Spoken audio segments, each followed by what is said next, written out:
Hello everyone. তো আজ সকালে ঘুম থেকে উঠে দেখলাম বাইরে বৃষ্টি পড়ছে। তো দাঁড়িয়ে গেলাম দেখতে বৃষ্টি। তো বৃষ্টি দেখতে দেখতে আমার তো খুব ভালো লাগে।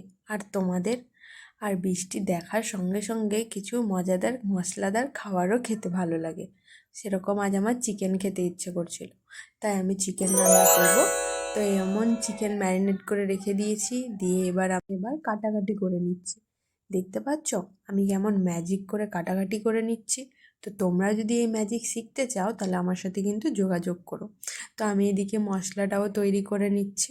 আর মশলা তৈরি করতে করতে আমি আবার জানলা দিয়ে বৃষ্টিও দেখছিলাম। আমার সত্যি খুব ভালো লাগে। তোমরাও কিন্তু জানিও তোমাদের কেমন লাগে। তো এদিকে রান্নাও করছি, জানলা দিয়ে বৃষ্টিও দেখছি, তার মাঝখানে হয়ে গেল কষা মাংস। না খেলে তো পাপ লাগবে। তো কষা মাংস খেয়ে আর ভাত খেতে চলে এসেছি। ভাত আর কষা কষা করে মাংস, আর যদি একটা সাথে পেঁয়াজ থাকে তাহলে আর কি চাই বলো। আর জানো, এত কিছুর মাঝখানে আমি এই ক্যাদ মারতে গিয়ে গ্লাসটাই ভেঙে ফেলেছি। এখন ভাবছি মাকে যে কি বলবো, মা যে আমাকে কি বকবে। তারপর আমার মনে পড়লো, মা বকবে কি করে, আমার তো বিয়েই হয়ে গেছে।